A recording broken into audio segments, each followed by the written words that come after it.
fin de semaine, je me couche à 10h30. Je me réveille à 10h. La semaine, c'est je me couche à 9h. Puis je me réveille à 6h30. La semaine, je me couche à 8h. Je me réveille à 6h parce que je vais au service de garde. La fin de semaine, je me couche à 9h, je me réveille à 9h. Fait que tu dors à peu près 12 heures. Ouais. Pour toi, c'est assez?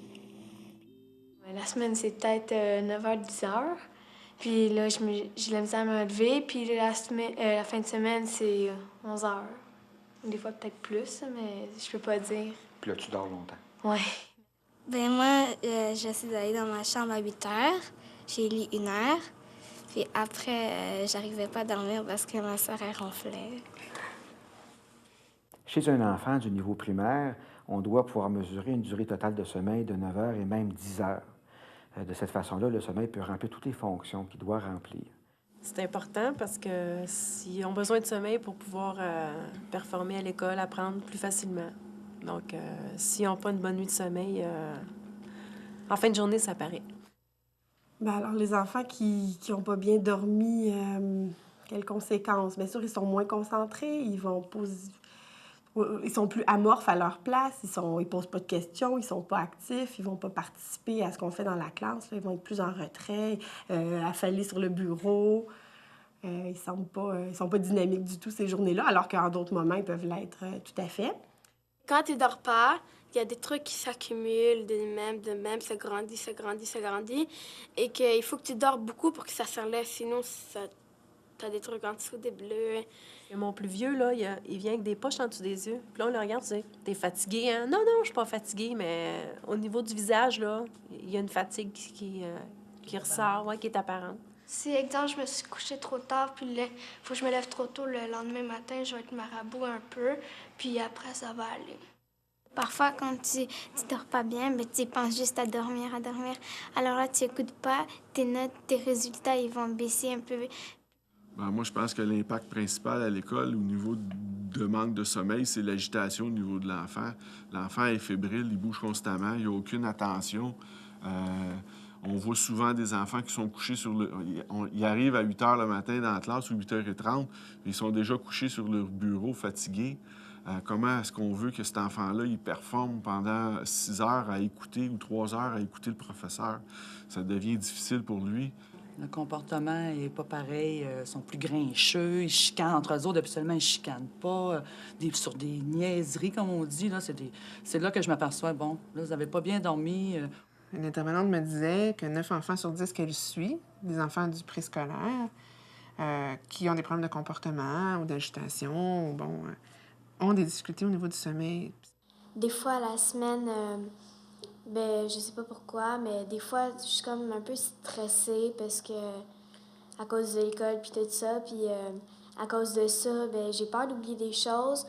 Puis quand je m'endors, je pense juste à ça, puis je dors moins longtemps. On constate donc qu'un mauvais sommeil a des influences multiples sur le fonctionnement diurne et on constate aussi que l'enfant peut avoir des difficultés à mesurer ces conséquences-là. C'est à cause de mon frère qui n'arrête pas de me réveiller quand il lance ma chienne sur moi. C'est ma chatte, j'étais obligée de tout le temps fermer la porte. Elle s'en vient sur moi puis elle me piétine. C'est vraiment à cause de ma chatte que je dors pas bien. Moi, j'ai un lapin qui est fatigant parfois. Parce que lui, il est dans sa cage, puis à chaque nuit, il arrête pas de boire. Parce qu'il dort tout le temps le jour, mais pas la nuit. Fait qu'il boit tout le temps la nuit. Moi, ça m'empêche de dormir. Sa chambre est dans le sous-sol. Même si mon mari, son ordinateur est en bas, puis il fait ses affaires, il a de la misère encore un peu. Il dit tout le temps, « Maman, je peux pas m'endormir tout de suite, je veux pas rester toute seule. » Puis, Parce que mon père, il arrive tard aussi, fait que parfois, je veux passer du temps avec lui aussi. Plusieurs de mes élèves changent de milieu. Une semaine vivent chez papa, l'autre semaine vivent chez maman. Alors, ça amène un manque de stabilité aussi dans leur quotidien. Et l'environnement n'est pas le même. Alors, le bruit n'est pas le même. Ceux qui s'occupent d'eux, la routine, l'hygiène de vie n'est pas le même. Alors, ça arrive qu'une semaine ou l'autre, ils sont déstabilisés. Puis aujourd'hui, on est dans une société où souvent les 2 parents travaillent. Donc, le service de garde ici il ouvre à 6h15 le matin. Fait que si l'enfant arrive ici à 6h30 puis il quitte à 6h le soir, ça fait quand même un 12 heures. Mais avant qu'il soit ici, il faut quand même bien qu'il se lève, qu'il déjeune. Souvent, il ne déjeune pas non plus. Tout ça fait en sorte que le sommeil, on empiète sur le sommeil pour être capable de gérer le temps des adultes. Si l'enfant a des difficultés de fonctionnement pendant la journée à l'école, il faut que le parent et l'enseignant puissent discuter ensemble à propos de la qualité du sommeil à la maison et de la somnolence possible à l'école. Si vraiment on voit qu'il y avait, durant l'année, un enfant qui est problématique au niveau du sommeil, ben, on peut le rencontrer, lui, individuellement et communiquer avec ses parents pour lui dire que, informer le parent que peut-être faudrait qu'il resserre un peu les cadres de façon à ce que son enfant dorme plus, puis peut-être que ça pourrait favoriser son apprentissage et son attention. Chez les enfants d'âge scolaire, il y a beaucoup de problématiques au niveau de la préparation au coucher.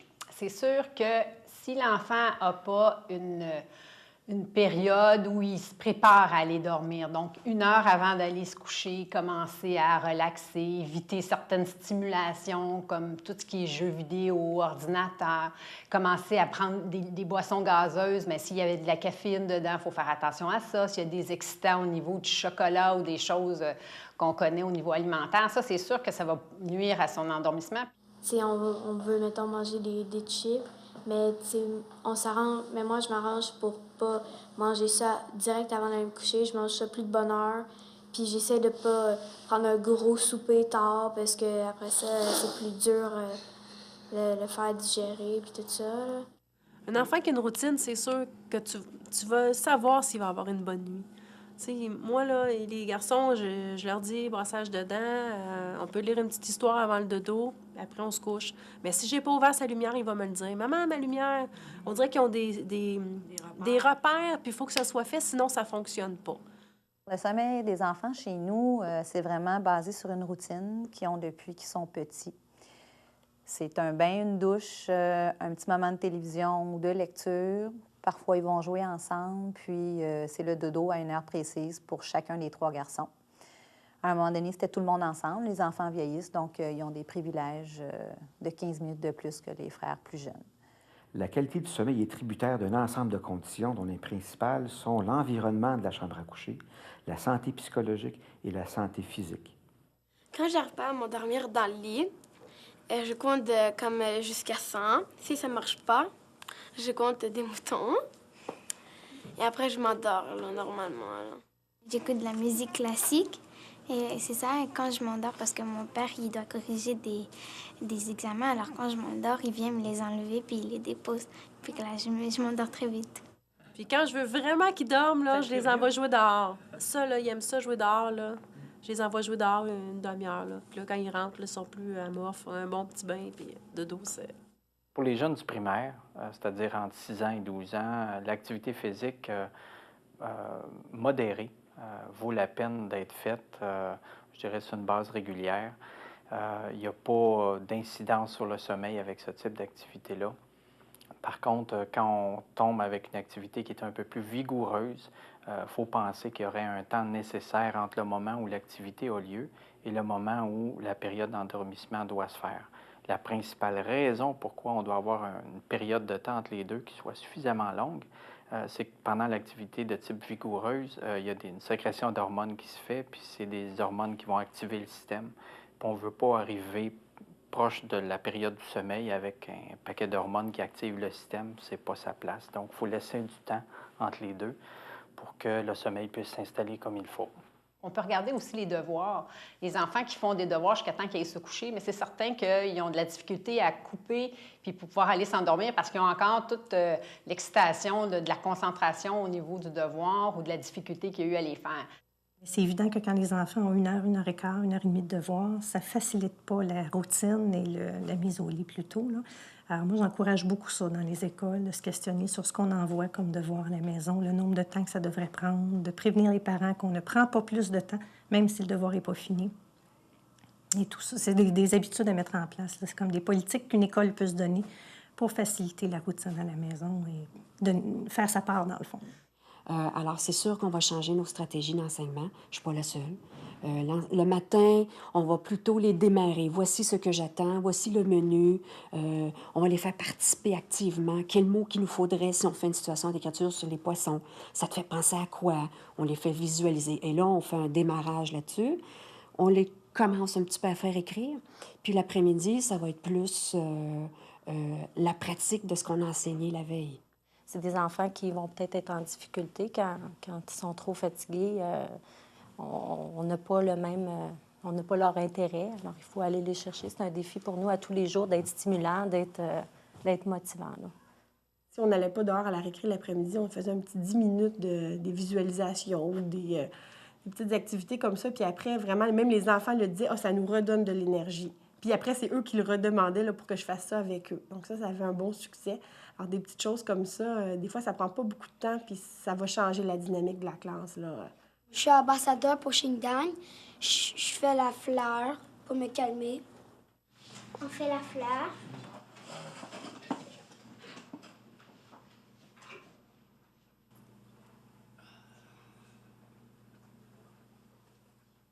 On fait 3 fois la respiration du vent.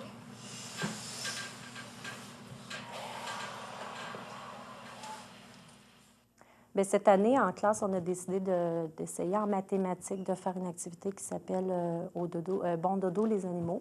Alors, c'est une situation d'apprentissage et d'évaluation qu'on fait avec eux pour leur faire prendre conscience de l'importance des heures de sommeil qu'ils ont et de faire un peu un sondage sur leurs heures de sommeil.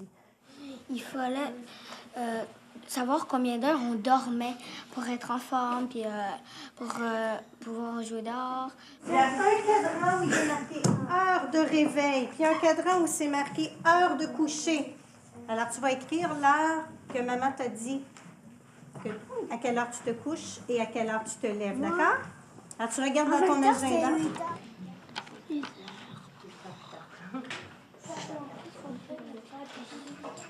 On va mettre ton heure de dodo maintenant. Maintenant, tu as écrit ton heure de réveil? Oui. Tu as écrit ton heure de dodo? Oui. Alors, je vais voir si tu es capable maintenant de le faire tout seul. On l'a pratiqué ensemble. Non. Combien d'heures tu as fait dodo? Combien tu as dormi d'heures? 10 heures. C'est là. Qui a 7 ans? Alors, ceux qui ont 7 ans, Angèle, elle dit que tu dois dormir 11 heures. Qui a 8 ans? Alors, ceux qui ont 8 ans, c'est 10 heures. Alors, est-ce que tu as assez dormi? Est-ce que tu as assez dormi? Oui? Hein, 11 heures, tu as dormi 11 heures? Oui. C'est vraiment un lien avec la vie courante qui permet de faire des mathématiques, mais en même temps qui leur permet de les conscientiser sur l'importance du sommeil. Donc, au primaire, ce qui est spécifique, c'est qu'on doit avoir un lien important avec les parents, avec les trucs, les astuces, les stratégies pour favoriser un sommeil adéquat, des habitudes de vie saines, et aussi, à l'école, mettre en place des choses, ce qui est particulier, par exemple, les horaires auxquels les enfants sont soumis là, pour commencer les cours, les transports, la longueur des transports, le fait que parfois des élèves auraient intérêt à marcher pour aller à l'école, pour se mettre en condition physique, puis être en bon état en arrivant à l'école. Puis juste d'être préoccupé par rapport au sommeil, tu sais, qu'on l'ait toujours comme... tu sais, que nos gens soient sensibilisés à ça aussi, les gens des écoles, puis qu'il y ait comme la préoccupation derrière de dire quand il y a un enfant qui va pas bien, d'avoir ce souci-là de vérifier. Il y a des animations qui peuvent se faire aussi au niveau des 4e années. Pourquoi avoir ciblé plus les 4e années? C'est parce qu'on pense qu'ils sont un petit peu plus indépendants, ils sont capables de plus gérer un peu leur temps. On va commencer par regarder qu'est-ce qu'ils font, combien d'heures de sommeil ils dorment, qu'est-ce qu'ils font avant de se coucher, y a-t-il une routine, l'alimentation un peu au niveau des excitants. Puis ensuite de ça, bien, on va faire de l'enseignement pour justement leur dire qu'est-ce qu'ils devraient peut-être faire au niveau des heures de sommeil, au niveau de l'alimentation, au niveau des activités avant de se coucher pour favoriser justement des bonnes nuits de sommeil. Le plus grand défi, selon moi, c'est la sensibilisation auprès des parents. Il n'y a pas d'autre moyen. On ne peut pas leur dire quoi faire. On ne peut pas imposer ça aux enfants. Les enfants ont beau être sensibles, si les conditions ne sont pas en place à la maison, il ne se passera rien de mieux. Alors, il faut trouver une façon de sensibiliser les parents à l'importance du sommeil sur une journée d'école le lendemain. Ça, j'avais apprécié là, qu'il nous en parle, là, parce qu'on ne sait pas toujours. Tu sais, c'est ça, tu sais. Tu dis, bon, je le couche-tu à bonne heure, je le couche-tu pas à bonne heure, tu sais. Puis tu veux être sûr qu'il y ait quand même une performance qui se fait à l'école, puis qu'il soit quand même relativement de bonne humeur. Donc, j'étais contente qu'ils nous disent un peu, là, nous guider vis-à-vis ça, au niveau de l'heure du dodo, puis... Les enfants sont à peu près la seule raison pour laquelle les parents se déplacent à l'école, à part les bulletins. Ils sont souvent ils ont un impact beaucoup plus grand sur les parents. Donc, on passe par eux pour les saines habitudes de vie, sommeil, alimentation, activité physique. C'est les enfants qui vont documenter ça, qui vont préparer des petits kiosques et on invite les parents. Évidemment, le défi, c'est de rejoindre les parents qu'on veut rejoindre de cette façon-là. Là. Si je fais une conférence juste pour les parents, je vais peut-être rejoindre 10, 15, 20 de ma clientèle, alors que ce ne sera sûrement pas les enfants qui ont le plus besoin. C'est-à-dire que ce ne sera pas les parents dont les enfants en ont le plus besoin qui seront à la conférence. Par contre, si je fais une conférence parents-enfants, avec des ateliers parents-enfants sur le sommeil, là, j'ai des chances d'avoir peut-être 50, 60, 70 parce que les enfants sont les meilleurs vendeurs. Moi, j'écoute le son de l'horloge, puis je lis jusqu'à quand je suis fatiguée. J'essaie de penser à rien et je dors. Je pense à quelque chose que j'aime, puis je ferme mes yeux, puis je m'endors.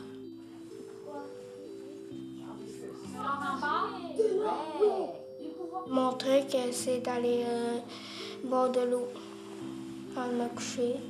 Puis là, quand j'ai un peu peur, je mets ma chienne en découverte. Puis j'accole. Ma chambre, c'est avec mon frère. Moi, j'ai un lit, puis lui, il a un lit, mais des fois, je dors avec lui parce qu'il veut que moi, je lui raconte des histoires. Et que ça fait du bien pour moi.